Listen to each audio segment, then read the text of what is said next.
Olá, boa noite. Muito bem. Esse tema proposto, ele pode ter muitas vertentes, muitos caminhos a serem estudados, com certeza muitas opiniões, principalmente naquilo que toca à condição de ciência atualizada, né? E nós trouxemos então essa abordagem integrativa entre ciência e espiritismo.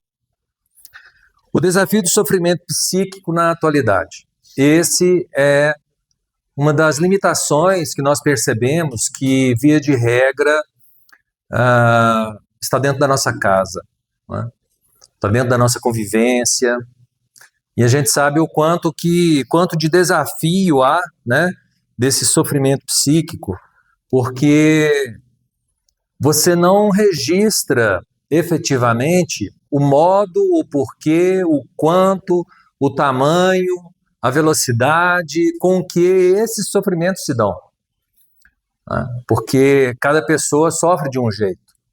E todos nós, assim como nessa leitura que aqui está, que o Flávio trouxe para a gente, esse assunto da depressão, ele não é novo, ele não é moderno, ele não é da área moderna, é do tempo moderno. Ele foi sempre muito dito, né, tratado de alguma forma, porque era aquele momento em que muitos chamavam de melancolia. Tanto é que no Evangelho segundo o Espiritismo, nós temos um capítulo, né, dedicado a esse ponto. A depressão e a angústia representam alguns dos maiores desafios de saúde mental do século XXI. Segundo a Organização Mundial de Saúde, mais de 300 milhões de pessoas sofrem depressão globalmente, com taxas crescentes de suicídio em diversas faixas etárias. É muito curioso como, estatisticamente, né, nós sabemos que algo há de muito errado pelos números, né, que se agigantam cada vez mais. E a depressão, principalmente, né, que nós achávamos que era um mal da fase adulta do ser humano, quando ele compreendesse o que é sujeito de si, mas não, as crianças também sofrem desse mal também, né? As crianças, os jovens, os adolescentes que estão naquela fase, e é tão curioso o quanto o Espiritismo ilumina a compreensão do que seja a adolescência, quando na pergunta, se eu não me engano, a 285, né, é perguntado por que nessa fase há uma mudança tão brusca. Resposta dos espíritos: é quando o espírito recobra com lucidez, com maior lucidez, as suas condições anteriores. Há um choque entre a vida atual e algumas lembranças que perpassam por ele. E é um processo, é um momento de autoidentificação, é um momento de que esse jovem ele vai tentar firmar a sua personalidade. Mas baseado em que ele tenta? Principalmente nos princípios que ele herda até aquela idade, 14, 13, 15, 16 anos, da própria família, não é assim? No entanto, ele, por sabermos ser um espírito, né, retomando a sua vida agora, traz igualmente a todos nós um problema, muitos problemas, diversas causas de sofrimento de encarnações anteriores. Porque quando a gente pega a encarnação atual, não é tão muito assim, não é? Não é tão complicado, dizendo assim de uma certa normalidade. Porque a gente sabe que desde criança, muitos vivem momentos tormentosos na sua existência, né? Desde pequeno, nos lares, enfim. Mas veja que essas taxas crescentes de suicídio advêm justamente desses números que estatisticamente, até a própria Organização Mundial de Saúde, se esse número, se esse dado está correto, né, a cada 4 segundos, né, a cada 40 segundos, se eu não me engano, 40, enfim, em 1 minuto, né, está alguém suicidando no mundo inteiro. Então é algo assim, o século XXI, ele traz toda a modernidade que nós nem imaginávamos passar por ele. E olha que nós estamos apenas há 26 anos dentro desse século, né? Imaginemos nós até o final desse século o que se dará, né? O que se dará nos próximos outros séculos em virtude da própria magnitude do crescimento técnico que nós estamos. Esse cenário demanda uma compreensão profunda e multidimensional do sofrimento humano, integrando diferentes perspectivas de conhecimento para oferecer caminhos efetivos de prevenção e tratamento. Em dizer que muitos, né, dentro de uma ótica espírita, diz: mas isso é uma obsessão, isso é uma influenciação perniciosa, negativa dos espíritos. Sim, vá lá, toma o passe, trate-se, né? Mas, curiosamente, nós sabemos que isso não é a ponta nem o fim. Isso é um meio que está ali embaraçado, que a gente precisa descobrir, e que só o tratamento espírita não vai condizer com a cura que se busca. Por quê? Uma obsessão propriamente dita, em que os espíritos influenciam negativamente na vida dessa pessoa, desse indivíduo, desse ser, ele, claro, dentro dos processos de fascinação, subjugação, ele retira, ele toma da sua presa a força energética, o fluido vital, enfim, um adoecimento global, que para vamos buscar assim, essa ideia da cura, do tratamento, necessário se fazem os psiquiatras, os psicólogos, os fármacos, para que num conjunto isso então possa resultar em algo de benefício para essa pessoa que sofre, não é? A visão da psicologia e psiquiatria. Depressão clínica, angústia, ideação suicida. Esses são os pontos que, dentro do diagnóstico né, das doenças mentais, da saúde mental, onde é um super livro, né, é realmente um compêndio de todas as doenças, em que se mostra que cada ideia, cada processo, cada modo, cada repetição, cada esquisitice, cada momento da vida daquela pessoa tem uma justificativa já analisada, já demonstrada, né? E aí nós vemos o que? A depressão clínica, transtorno caracterizado por tristeza profunda, perda de interesse, alterações no sono e apetite, fadiga e pensamentos recorrentes de morte. Envolve fatores neurobiológicos e psicossociais. Então, quando nós nos encontramos com uma pessoa que esteja nessa condição, onde ele diz uma tristeza profunda, não é? Por que essa tristeza se alojou? Qual é o início dessa tristeza? Que ponto nós começamos a identificar que essa pessoa está adoecida? E aí, o que é mais importante, né? As alterações biológicas, físico-químicas que ocorrem nesse corpo, né? A angústia, estado de aflição e intensa inquietação, frequentemente associada à ansiedade existencial. Freud a diferenciou do medo por não ter objeto específico, sendo uma resposta a conflitos internos. O medo, muitas vezes, você fala, eu tenho medo de tal coisa. Por exemplo, eu tenho medo de entrar num elevador, eu tenho medo de um escuro, isso é uma circunstância. Já a angústia é uma tristeza, é uma aflição que a pessoa não sabe identificar por que ela se sente daquela forma. Via de regra, um corpo quimicamente convalescido, um corpo biologicamente convalescido, né, isentando de todas as influências espirituais, passa também por esses processos de depressão, angústia e também de ideação suicida. Essa ideação suicida, que é a ideia do autoextermínio, ela pode vir de si, né? Nós já estudamos em toda a obra e literatura espírita que a ideia do suicídio, ela não é naturalmente uma primeira ideia instalada.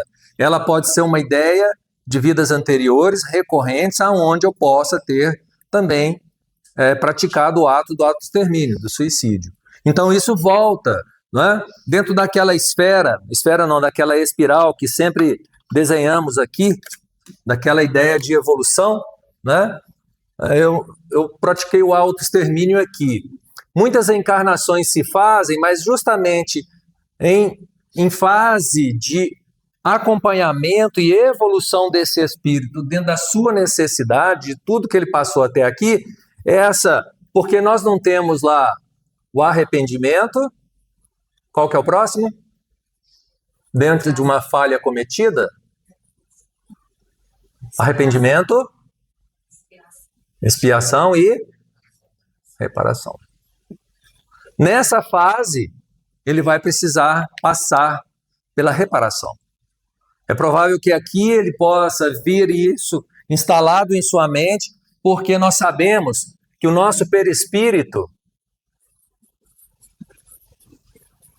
ele é um arquivo de memórias, não é isso? Ele é um arquivo que guarda aquela sequela, né, aquela doença, aquela ferida que provocamos ou em nós, em autoprovocação, ou em outras pessoas, como um sentimento muito negativo que tenhamos feito com que a pessoa tenha se sentido mal. Nesse sentido, nessa ideação suicida, que a angústia traz essa inquietação, que a depressão altera todos os pormenores, né? E nós sabemos que a indústria farmacêutica, ela nos quer como realmente uma pessoa presa, né? Uma pessoa que realmente use dos fármacos. Agora, quantas pessoas existem também que se fazem de automedicação e tem todo esse problema e que acha que tomando determinada... porque a outra pessoa toma, eu posso tomar, então isso também vai ser bom para mim. E nós sabemos que não é assim o procedimento correto a se fazer. Não é? Freud e a compreensão da angústia. Esse senhor Sigmund Freud revolucionou a compreensão do sofrimento psíquico ao demonstrar que a angústia não é apenas um sintoma, mas um sinal de conflitos inconscientes não resolvidos.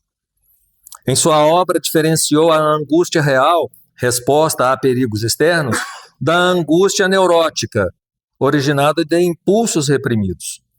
A psicanálise propõe que o processo de autoconhecimento através da análise dos conteúdos inconscientes é fundamental para a resolução desses conflitos. O método psicanalítico busca trazer à consciência os traumas e mecanismos de defesa que perpetuam o sofrimento. Então, quando analisamos uma apresentação como essa, uma fala como essa, não é?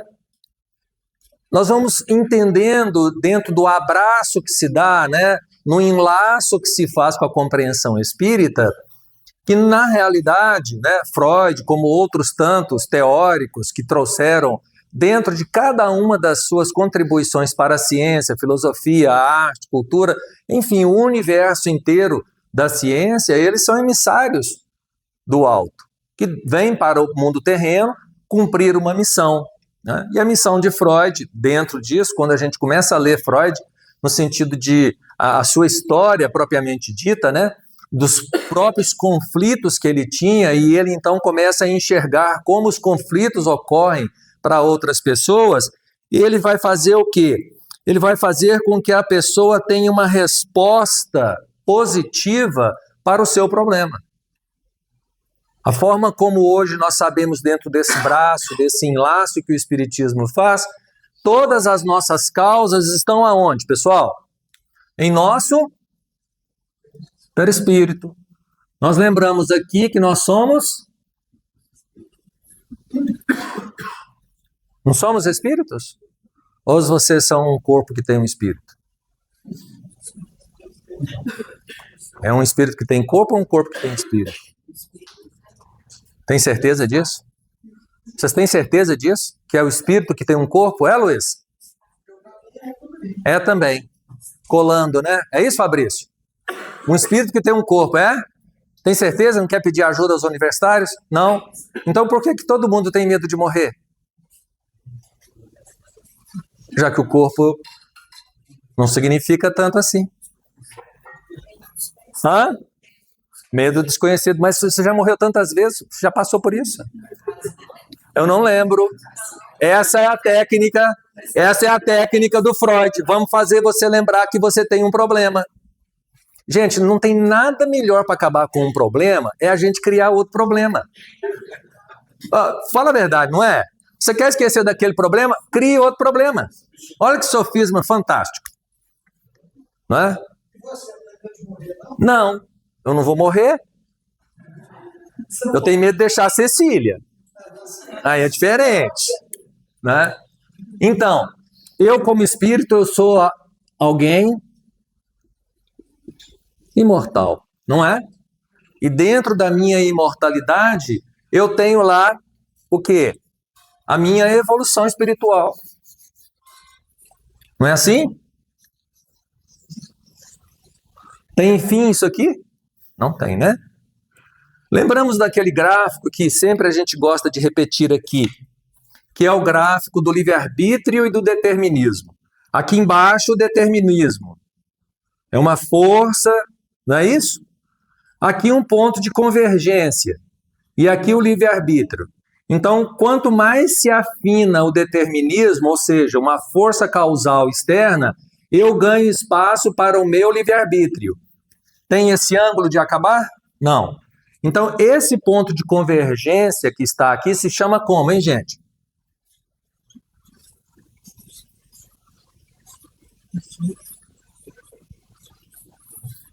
Consciência. Quando é que eu tomo consciência do eu sujeito, eu pessoa, eu espírito encarnado? Não temam. Se vocês não sabem falar inglês hoje, um dia pode aprender. É o meu caso, não aprendi a falar inglês, mas acho que um dia eu vou aprender, porque eu vou morar em outros países que falam inglês. Agora eu já falei inglês, espanhol, turco, árabe, chinês, já falei de tudo. Todos nós já experimentamos mais de 1000 línguas.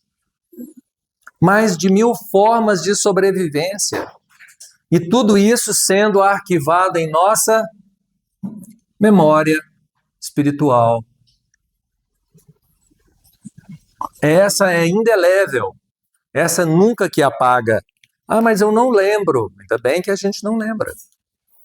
Porque nós não viemos com essa potencialidade e necessidade de lembrar das nossas encarnações anteriores. No entanto, quando vem uma angústia, eu quero saber por que a minha angústia, por que a minha limitação me traz um processo definitivamente pesado para nossa dificuldade. Quer falar, Cecília? Então, a gente, quando encarnar na Terra, quando a gente conversa com algumas pessoas, ela fala assim, mas eu sinto falta de alguma coisa. Pela experiência do Espírito já tem muitos pais. Sim. Por isso que busca viajar. Descobrir, rever, né?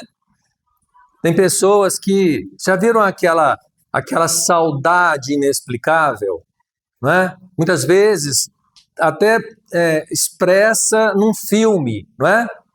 Muitas vezes a gente se vê ali dentro, não é assim que a gente... Não sei se vocês se sentem assim, mas tem hora que... Tem muita gente aí que, de repente, depois de ter visto um filme à noite, em que era feudal, que tinha muita espada, está lá na cama assim, ó.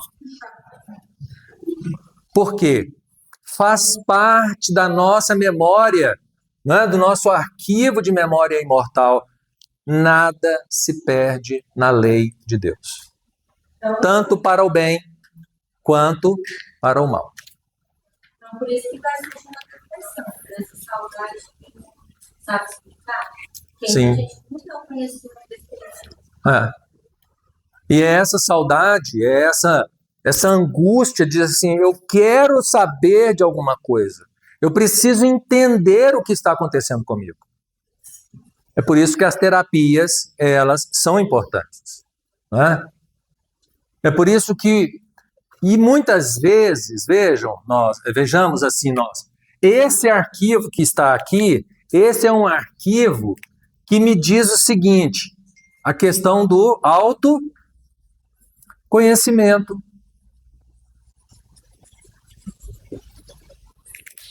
Nós praticamos muito pouco, miseravelmente, a questão de autoidentificação, de autoconhecimento. Muito pouco. Nós não temos, seguramente, uma disciplina da gente perceber o seguinte: opa, esse ato meu não foi legal. O que me levou a responder essa pessoa dessa forma? E não é uma coisa simples assim, se ele tivesse feito comigo, eu gostaria. Não é essa a pergunta. Esse é o lado altruísta, esse é o lado do bem. Mas eu me perguntar, por que que eu feri essa pessoa com tanta profundidade com o meu olhar? O que isso traz em mim de segurança, que eu vou perguntar a mim o seguinte: será que tudo que eu estou fazendo beneficia as pessoas que vivem ao meu lado? Será que os atos que eu pratico dentro da minha imortalidade não irão me ferir no futuro? Esse outro senhor, muito falado, eu acredito, Viktor Frankl, e o sentido da vida. Já ouviram falar dele? Ele é um homem que viveu, né, nos campos de concentração durante o nazismo, nazifascismo, né, de 1939 a 1945, onde mais de 6 milhões de vidas judias, de espíritos encarnados nessa condição, sofreram o extermínio. Né? Então, coloquei aqui porque são imagens que precisam fazer a nossa memória refletir no que nós somos capazes de fazer. Colocar filas inteiras de mães e meninos e crianças e parentes numa fila que iriam para o extermínio. Os fornos, as câmaras de gás, fuzilamento, enterro vivo, ou seja, nós passamos por essa capacidade. Vamos imaginar as mentes diabólicas, as mentes de extermínio que a Terra já vivenciou. Porque isso, de uma forma geral, está dentro do nosso complexo também de atividade mental. Eu vivenciei isso, eu passei por isso. Hoje eu não quero mais me lembrar disso. Muitas vezes tem pessoas que ficam horrorizadas com uma cena como essa, porque estiveram lá, tiveram dificuldade lá. Correto? No entanto, o que a gente precisa? Autoconhecimento. A forma de alta capacidade de se dizer: eu me conheço. A pergunta 919A de O Livro dos Espíritos, onde Santo Agostinho responde, né? Fazei o que eu fazia todas as noites antes de adormecer. Né? Perscrutava o meu dia, voltava o meu dia em atenção e tentava imaginar o que eu teria feito de bom e de ruim. Para os ruins, eu buscaria essas pessoas no dia seguinte para reparar o mal que eu havia feito. E essa é simbolicamente a resposta, mas ela corre mais de uma página e meia, né? Nos ensinando, né, sobre isso. Frankl, psiquiatra austríaco sobrevivente do Holocausto, desenvolveu a logoterapia baseada na busca do sentido como motivação primária humana. Sua expectativa nos campos de concentração demonstrou que, mesmo nas condições mais adversas, encontrar um propósito pode sustentar a vontade de viver. Frankl argumentava que o vazio existencial é a principal causa da angústia moderna. Veja, ele é uma pessoa que saiu dos campos de concentração com 45 quilos. Ele foi para os Estados Unidos, lá se casou, lá teve a sua vida, e quando ele chegou lá, ele tinha o livro pronto em sua mente. No campo de concentração não podia se escrever, não podia se manifestar, né, porque senão morria. E ele chegando, ele pôde fazer esse trabalho sobre o sentido da vida, que ele deu nome a essa ciência de logoterapia. Formidável a forma com que essa frase pode nos auxiliar. O vazio existencial é a principal causa da angústia moderna. E no Livro dos Espíritos, nós temos essa pergunta respondida, né? Que a saciedade, o excesso dos bens materiais, pode trazer um sentimento de menos-valia para a pessoa. Porque eu tenho tudo. Vejamos aqui, não estão fazendo proselitismo aqui a ter ou não ter dinheiro, ser contra ou a favor da riqueza. Não é isso. Porque muitas pessoas acham sentido sim na sua riqueza, na sua fortuna e praticam excelentes e muitos atos. Mas existem aquelas pessoas que nós dissemos assim, se eu ganhar na loteria, né? Qual que é o sonho primeiro que ele realiza? Hã? Normalmente a pessoa fala assim, vou viajar o mundo, não é? Tem aquele que fala assim, nossa, eu vou abrir 100 empresas ao mesmo tempo e contratar super 100 gerentes e colocar ali dentro para tocar e ter, no mínimo, 10 mil pessoas empregadas. A gente pensa isso? Não pensa, né, gente? Porque se você está querendo ganhar na loteria, é porque é para descansar um pouco do serviço, né? Aí você vai arrumar confusão. Mas eu acabei de falar aqui, melhor forma de acabar com um problema é arrumar outro problema, né? Essa parte, né? Encontrar um sentido. Quantas pessoas morreram diferentemente da vida que Frankl teve nos campos de concentração? Muitas realmente queriam morrer porque não tinha sentido na vida.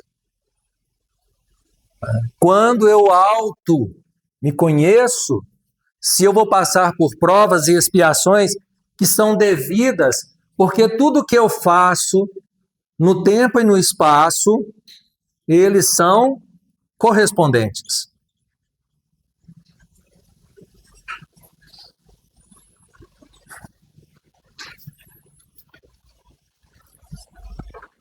Lembram aquela condição que Jesus nos diz assim, enquanto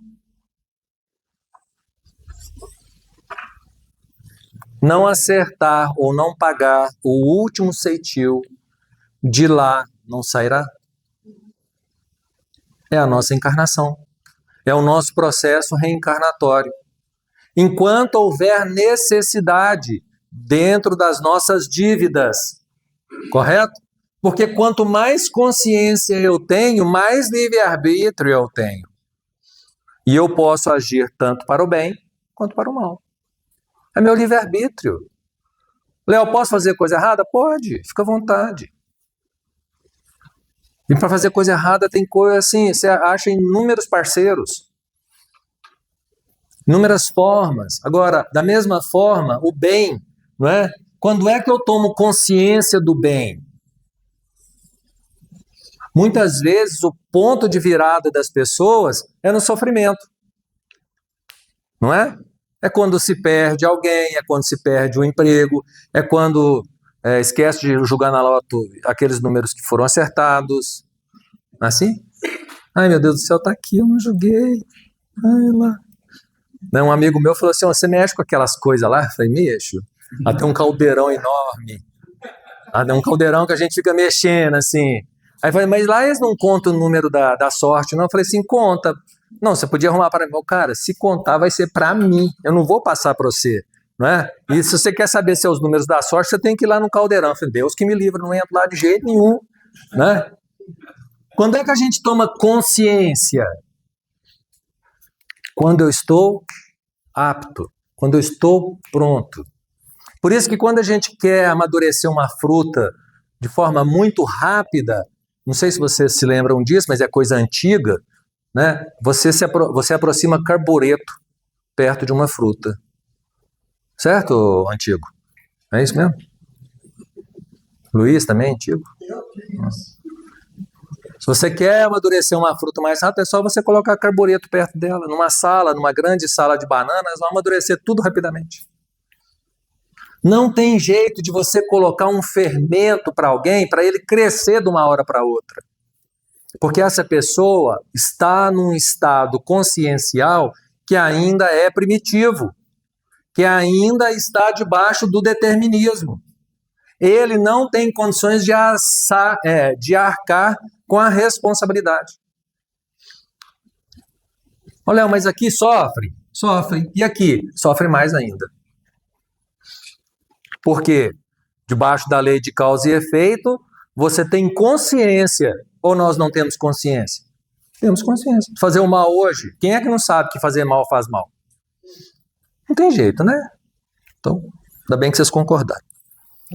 No Livro dos Espíritos, a perspectiva espírita, codificada por Allan Kardec, o Livro dos Espíritos, apresenta uma compreensão profunda sobre o sofrimento humano e suas causas espirituais. A obra aborda a depressão e o suicídio de forma sistemática, oferecendo respostas dos espíritos superiores sobre essas questões existenciais. Porque era um ponto nevrálgico na França daquele século, na vida e convivência de Allan Kardec, o Hippolyte Léon Denisard Rivail. A França daquela época, daquele século, daquelas décadas, eram muitos problemas que ocorriam ali socialmente. Sofrimentos morais e materiais. A questão 93 aborda a tristeza profunda e suas causas, relacionando-as ao estado de inferioridade moral e à necessidade de evolução espiritual.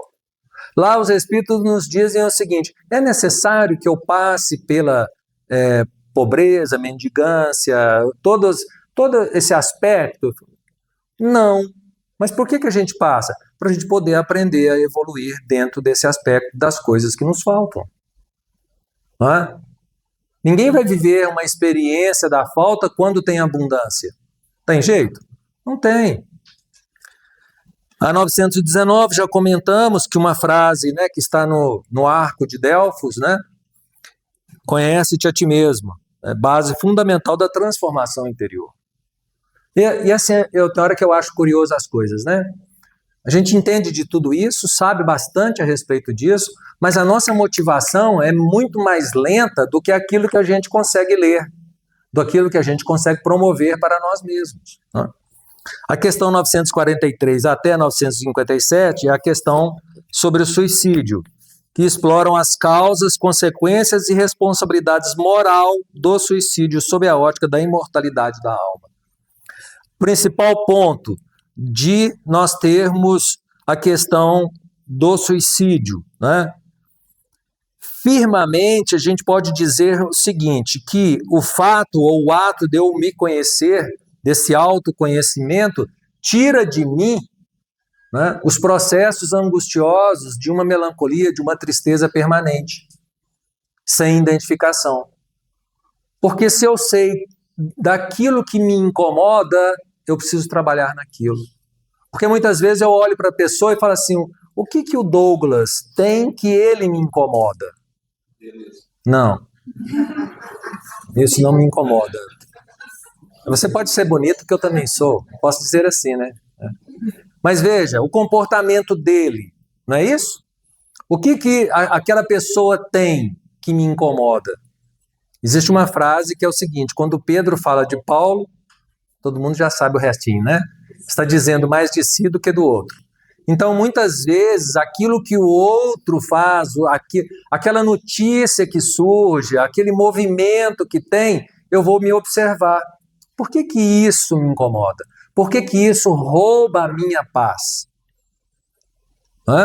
Por que a outra pessoa sendo desonesta, como muitos exemplos que nós temos no nosso país, por que isso me angustia? E eu preciso me perguntar, estando no lugar do outro, eu faria como? Será que eu também prejudicaria as pessoas? Roubaria a merenda? Roubaria a seringa? Roubaria o dinheiro que deveria ser virtuosamente aplicado em benefício de muitas pessoas? No budismo, eu oro de uma forma singular, que nós e todos os seres sejamos felizes.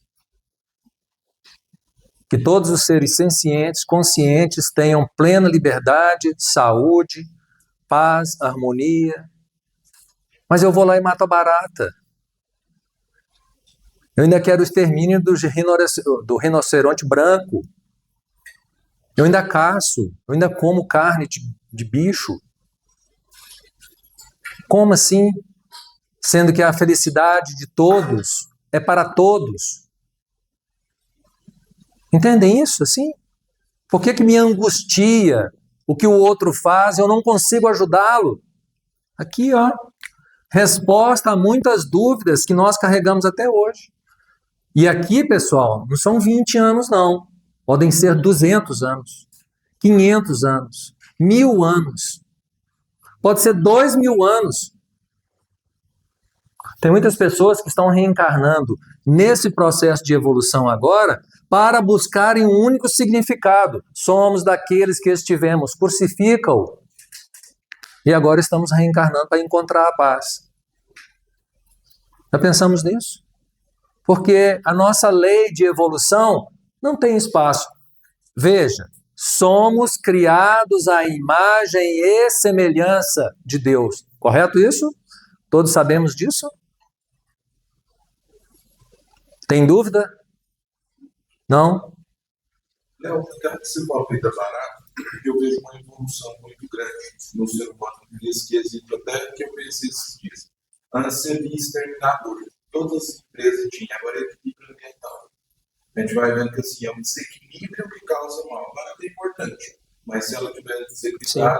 Então, assim, você vê uma evolução da consciência. A gente precisa, né, ter uma sensibilidade para matar, mas que a gente mate com harmonia, é isso? É um equilíbrio. É quase.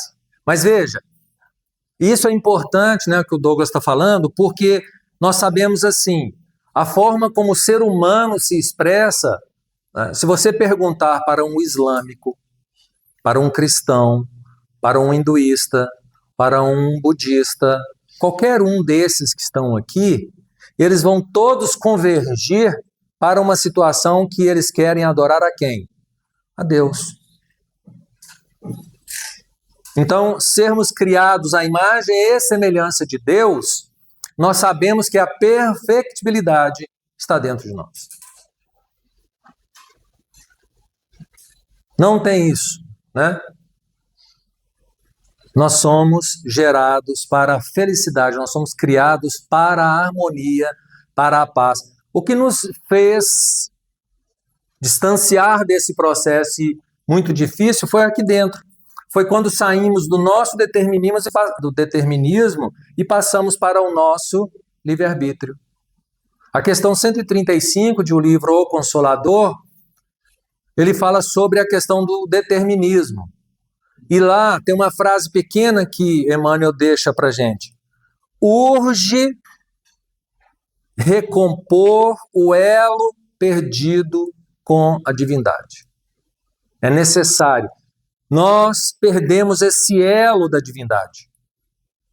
Nós somos só humanos. Nós somos pessoas que resolutibilidade é através de nós. E não é assim que funciona. Eu, se faço mal a mim, farei mal a muitos. E se eu faço mal a outros, diretamente eu faço a mim. Não é? O Emmanuel, ele diz que a vigilância mental, a importância de cultivar pensamentos elevados e evitar a sintonia com vibrações negativas que agravam o estado depressivo. Oração e trabalho. A combinação da prece sincera com o trabalho útil como terapêutica espiritual para superar a angústia existencial.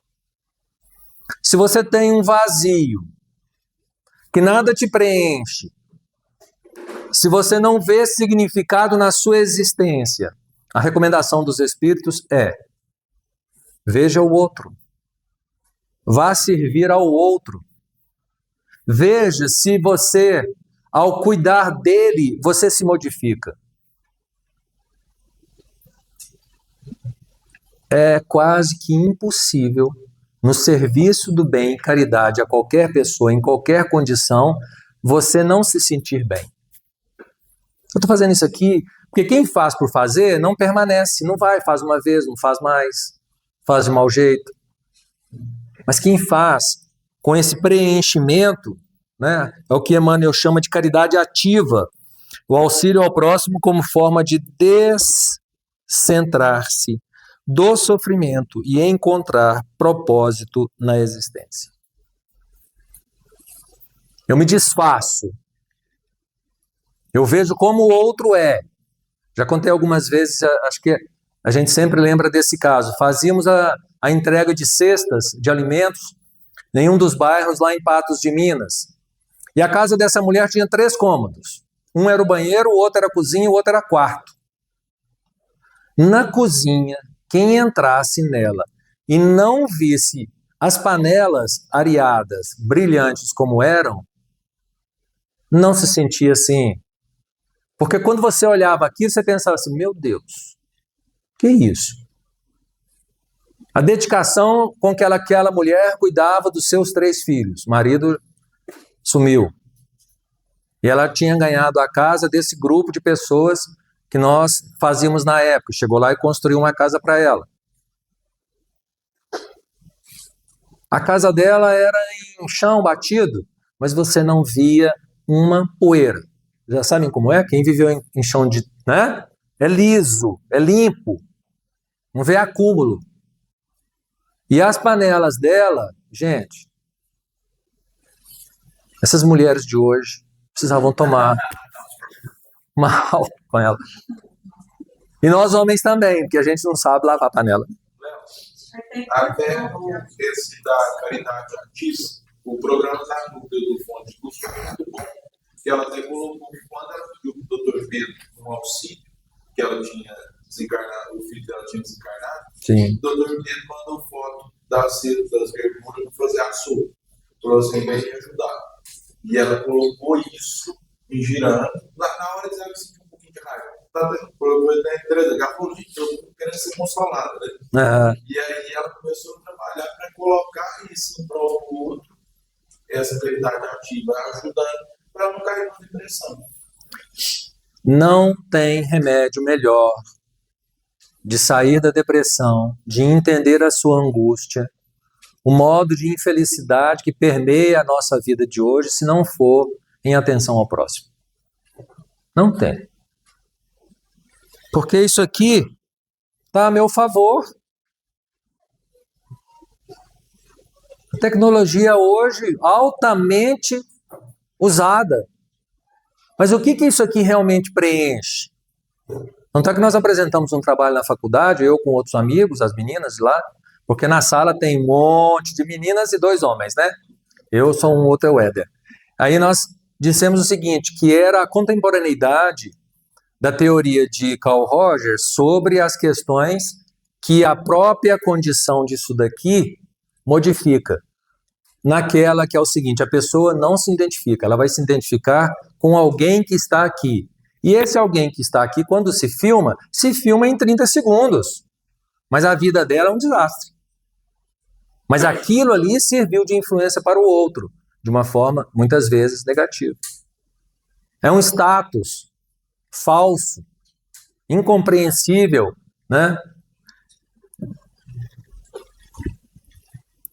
A dona Joana de Ângeles, com uma série, quem não tem, quem tiver interesse, existe uma série de estudos psicológicos da dona Joana de Ângeles, que é o espírito que se comunica, esteve ao lado de Divaldo Franco por muitos anos, né, na sua atividade mediúnica, além de muitos outros. Existem livros fantásticos da Lavra de Divaldo junto com Manuel Filomeno de Miranda.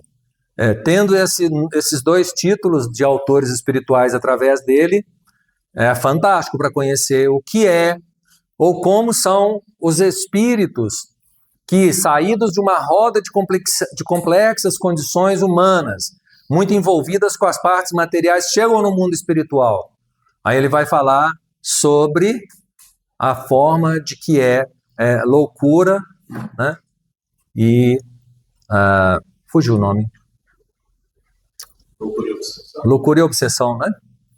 Então, a gente nota que nós somos 8 bilhões de espíritos encarnados. E segundo a informação de outros espíritos, dizemos que a gente pode até ter 3 vezes mais de espíritos no plano de progresso do mundo terreno. Efetivamente, nós sabemos que nós temos uma massa espiritual muito maior do que a massa encarnada, né? Mas que a gente ainda pode ampliar isso aqui um pouco mais. O que nós vemos através desses ensinamentos dos espíritos que podem nos auxiliar? Que o ensino dos espíritos, o ensino do espiritismo, traz para nós a capacidade de domínio do nosso livre-arbítrio. porque eu sei quem eu sou, eu sei de onde eu vim, eu sei para onde eu vou, eu sei por que eu estou, eu me auto-identifico. Esse é o avanço. Quantas pessoas pagam coachings, pagam enormes estudos para poder se identificar nesse sentido? Anos a fio buscando psicoterapias, psicanálise para poder fazer o quê? O eureka. Não é assim? Entendi. A Joana também, através da psicografia de Divaldo, desenvolveu uma verdadeira psicologia espírita, integrando conhecimentos científicos com a compreensão transcendente da alma. Sua obra Dias Gloriosos e outros livros abordam especificamente depressão, ansiedade e conflitos existenciais. Quem se interessar pelo tema é esse, né? Dias Gloriosos. Amor próprio saudável. Olha que interessante isso. Porque muitas vezes nosso amor próprio é uma soda cáustica. É um ácido. Não é assim? A importância de desenvolver a autoestima equilibrada, reconhecendo-se como espírito imortal em processo de evolução, digno de amor e respeito. Depressão como sinal, eu achei isso muito importante. Pode ser um chamado para mudanças profundas, um convite do espírito para rever valores, atitudes e sentido da própria existência. Nós vamos passar por depressões curtas, outras longas. Mas é onde o objetivo principal é que o espírito acorde, que ele se veja como pessoa que é, como ser que é, não é?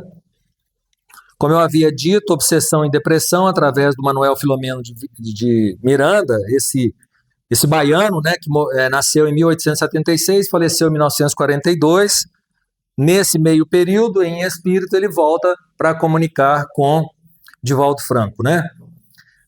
Sintonia vibratória, estados de tristeza, mágoa e revolta criam campos vibratórios que atraem espíritos em sofrimento ou mal intencionados.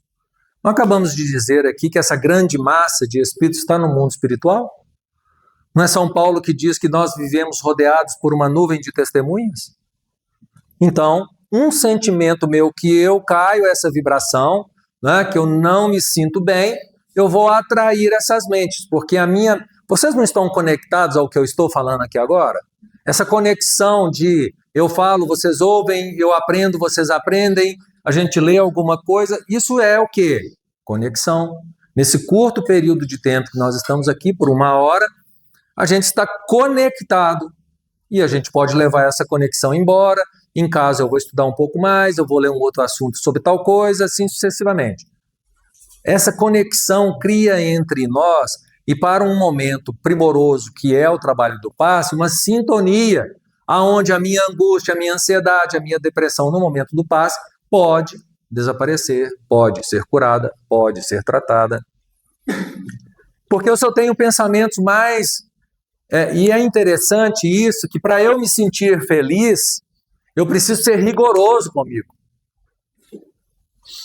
Eu preciso ser disciplinado comigo. Para quê? Porque aquelas coisas que não me fazem bem, eu possa retirá-las da minha vida. E é muito mais fácil você ter atos menos primorosos do que os mais primorosos. É natural da nossa existência. Mas eu tenho que ser disciplinado diante do sim, sim e não, não.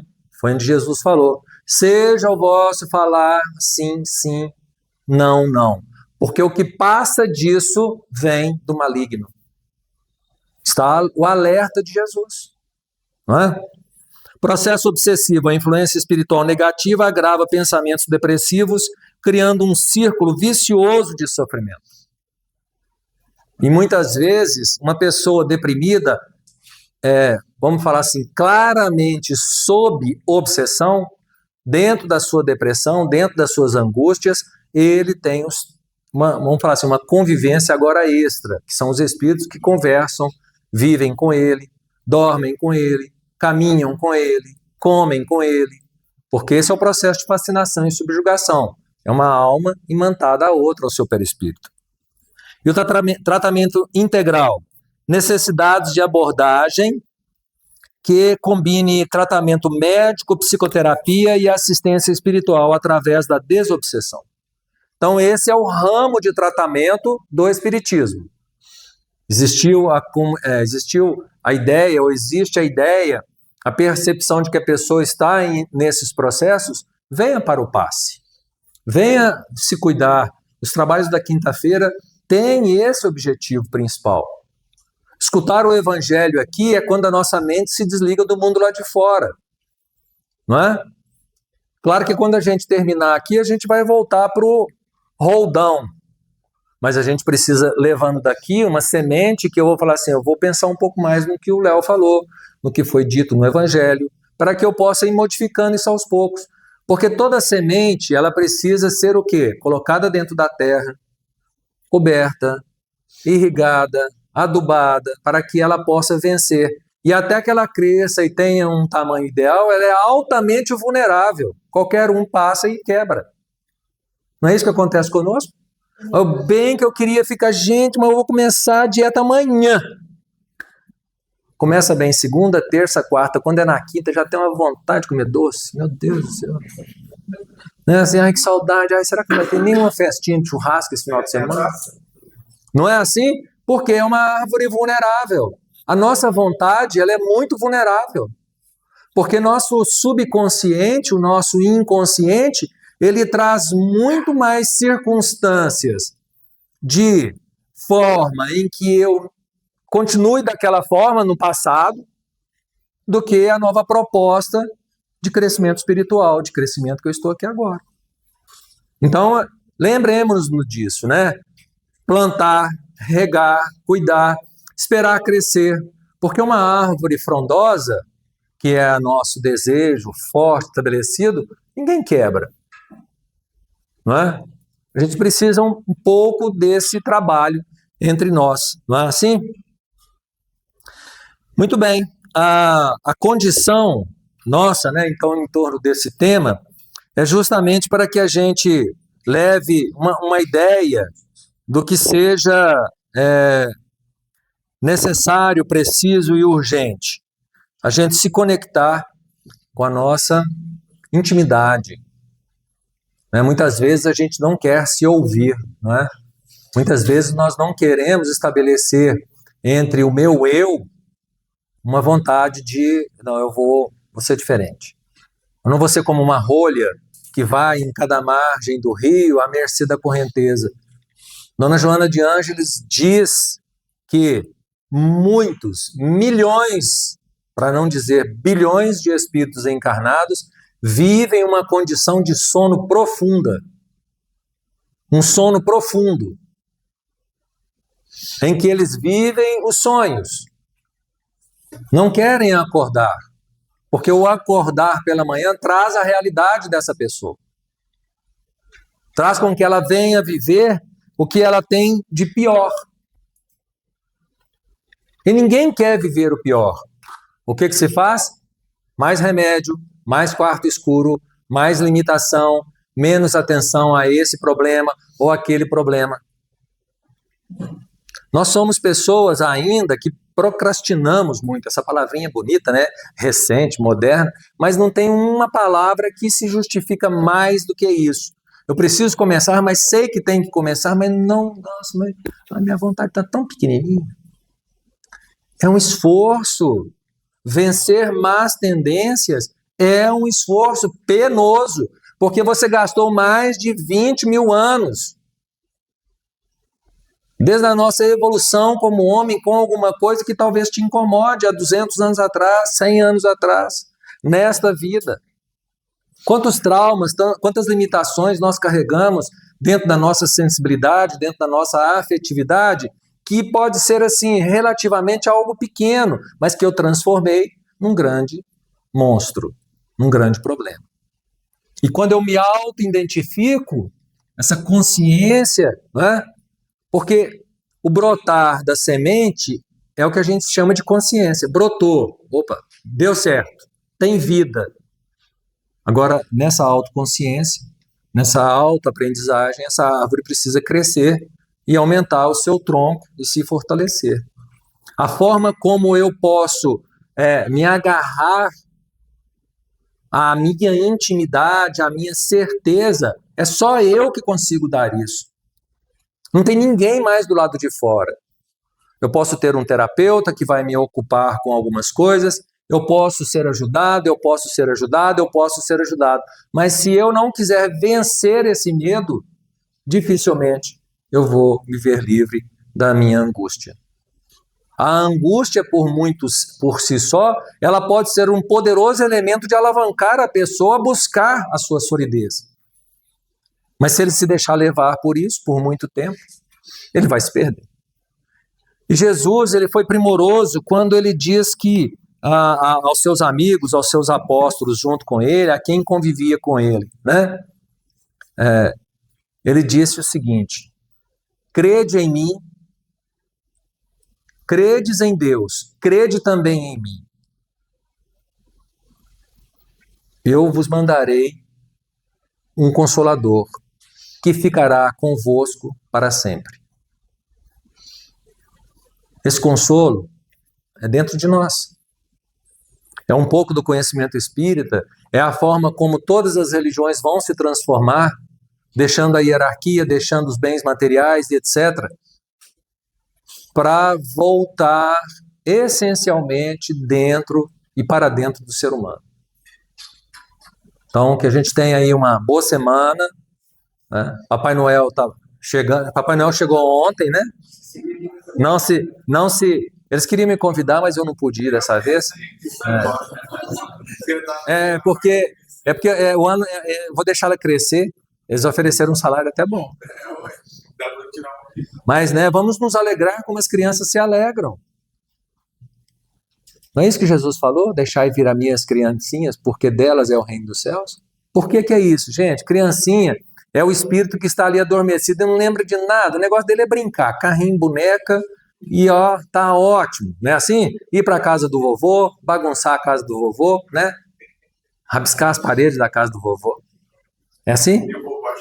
Nossa, eu olho para aqui e falo não brigava com eles não, porque eles não rabiscavam, né? Porque você não deixava. Eu tomava o lápis na mão deles, né? Então, eu acho que é isso, né? É a ideia do simples. A criança, você rala com ela ali um pouquinho, passou um tempo, ela já está te abraçando, ela está junto. Mas, por isso que Jesus falou, né? Sede como eles, né? Sede simples como elas, que tem um coração gigante. O que é isso? A afetividade delas não se abala, não é? Igual a nossa. A gente olha atravessado para a pessoa, ele me olhou atravessado, agora meu dia está... A gente se deixa mais forte, né? Uma boa semana para todos. A Casa do Caminho foi fundada em 1962 com o intuito de ser um albergue e servir alimentos aos necessitados com o nome de Sociedade Beneficente Casa do Caminho. Após a extinção do Grupo Espírita Eurípides Barçanufo, as atividades foram direcionadas para a nossa casa, se chamando a partir de então Sociedade Espírita Casa do Caminho. As atividades doutrinárias se dividem em palestras públicas, evangelização juvenil, evangelização infantil, evangelização de bebês e no ventre, estudo e pesquisa sobre o Evangelho. Para além das atividades doutrinárias, temos também as atividades assistenciais, as quais precisamos cada dia mais da sua ajuda, como Bazar Beneficente,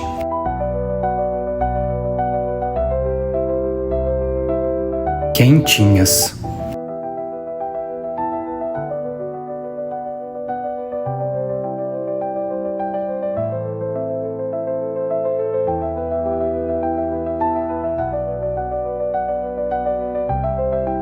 costura e confecção de enxovais para bebês.